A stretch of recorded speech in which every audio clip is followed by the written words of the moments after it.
Hello viewers, আপনি কীভাবে ঘরে বসে সবার আগে এইচএসসি অথবা এসএসসি পরীক্ষার রেজাল্ট ডাউনলোড করবেন সম্পূর্ণ স্কুল অথবা কলেজের, আমি আপনাদের সেই প্রসেসটি দেখাবো। তার জন্য প্রথমে ক্রোম ব্রাউজারটি ওপেন করবেন, সার্চ বারে গিয়ে টাইপ করবেন eboardresult.com।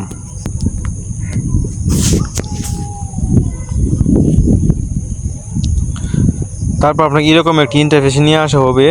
তো প্রথম যে ওয়েবসাইটটি রয়েছে eboardresult.com, সেই ওয়েবসাইটটিতে প্রবেশ করবেন। তারপর প্রথম যে অপশনটি রয়েছে নেম অফ এক্সাম, আপনি যে পরীক্ষার রেজাল্ট ডাউনলোড করতে চান সেটি সিলেক্ট করবেন। আমি যেহেতু এইচএসসি পরীক্ষার রেজাল্ট ডাউনলোড করতে চাই, তো এসএসসি সিলেক্ট করলাম। ইয়ার অফ এক্সাম, আপনি কত সালের রেজাল্ট ডাউনলোড করতে চান, যেহেতু আমি 24 সালের রেজাল্ট ডাউনলোড করবো, তাই 2024 সিলেক্ট করলাম। তো আপনি যে বোর্ডের রেজাল্ট ডাউনলোড করতে চান সেই বোর্ড সিলেক্ট করবেন। আমি ঢাকা বোর্ড সিলেক্ট করলাম।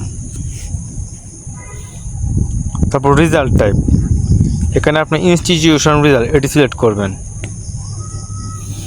তারপর আপনার স্কুলের ইন নাম্বার আপনার স্কুলে গেটের উপরে লেখা থাকে, অথবা আপনার যে অ্যাডমিট কার্ড রয়েছে সেখান থেকে আপনি কালেক্ট করতে পারবেন।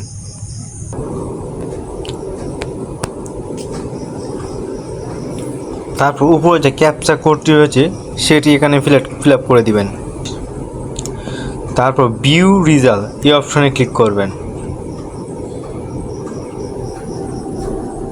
তারপর স্ক্রল করে একটু নিচে চলে আসবেন। তারপর ডাউনলোড রেজাল্ট পিডিএফ এই অপশনে ক্লিক করবেন।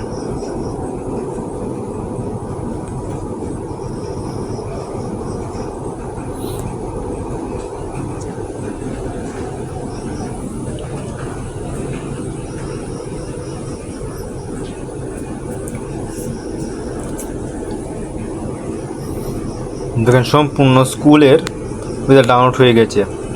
আপনি যদি চান আপনার ঘরে বসে যে কোনো স্কুল অথবা কলেজের রেজাল্ট ডাউনলোড করতে চান ইন নাম্বার ছাড়াই, যদি সেই বিষয়ে ভিডিও চান তাহলে কমেন্ট বক্সে অবশ্যই কমেন্ট করবেন।